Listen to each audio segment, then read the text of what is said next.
Hello guys, speaking here is Luiz do Santos Lima. As I said in the other video, I'm a student of Biochemistry Pharmacy at Universidade Federal de São Paulo at Brazil. And now I'm here to talk about the regulatory strategy section of the life cycle strategy plan of our drug that I remind you is ibuprofen. Give you an introduction, I want to say that the quantity of 200 milligrams of ibuprofen have been already studied and is on the market, which makes not necessary the requirement of an IND. So the Advil liquid gels only needs the NDA. And I also remind you again that your drug is an OTC and medications with this way of dispensation needs a monograph rating that they are safe. We couldn't find a specific monograph about it, so in the next slide I show you some links and articles to prove that. I remind you too that all procedures to put one medication on the market need to be under the Code of Federal Regulations Title 21, Part 314, Applications for FDA Approval to Market a New Drug. Here are the information that I've said in the earlier slide, exemplifying which two articles that are contained with the link. And continuing, here are the view of our drug's NDA number at the FDA website. We've got some web links to approval letters, printed labeling, chemistry review, pharmacology review, clinical pharmacology, biopharmaceuticals review, administrative documents, correspondence. And the public information on these web links is so scarce.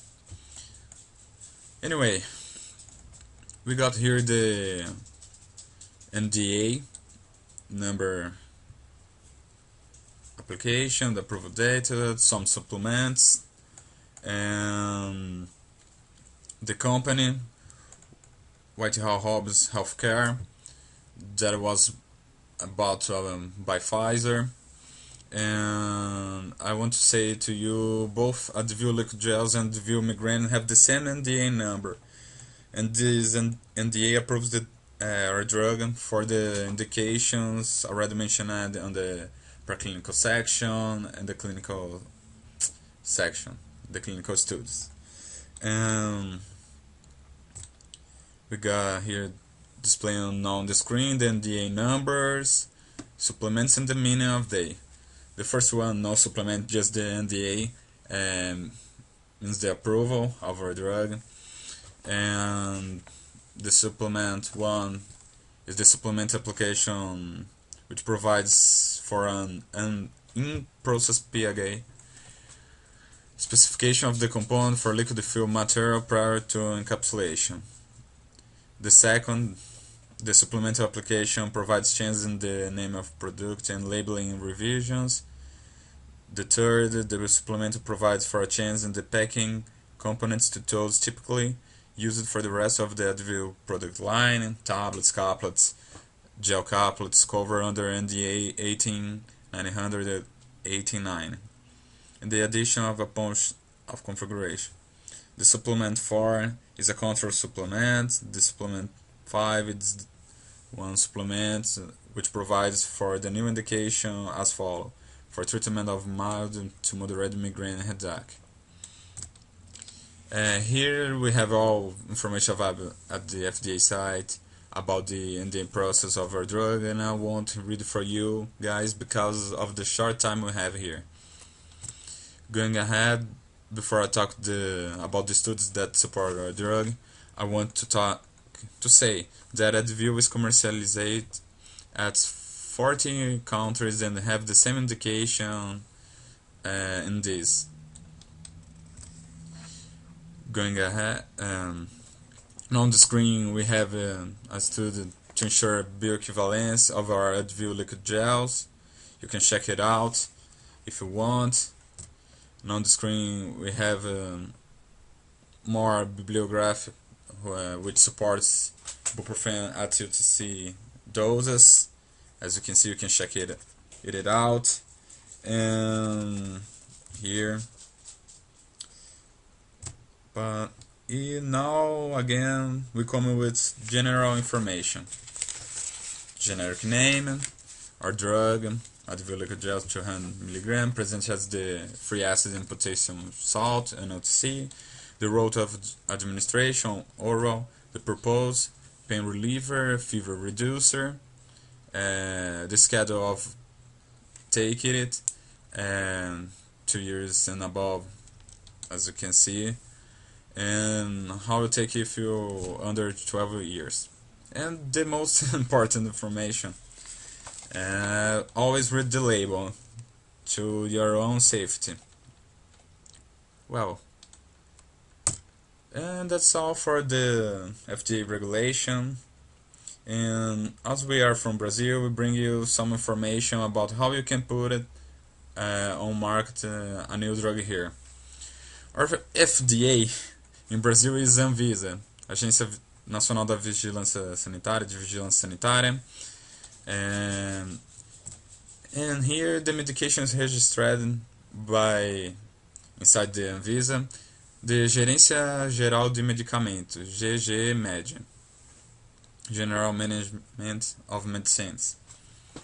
The evaluation of registration dossier is usually divided into 3 parts: pharmacotechnical analysis, analysis of efficacy, safety analysis.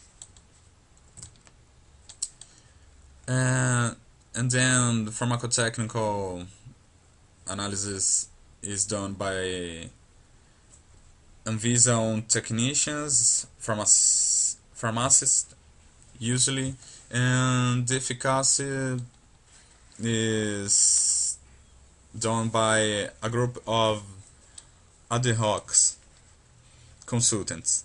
In other words, external help to evaluate efficacy and safety of drugs.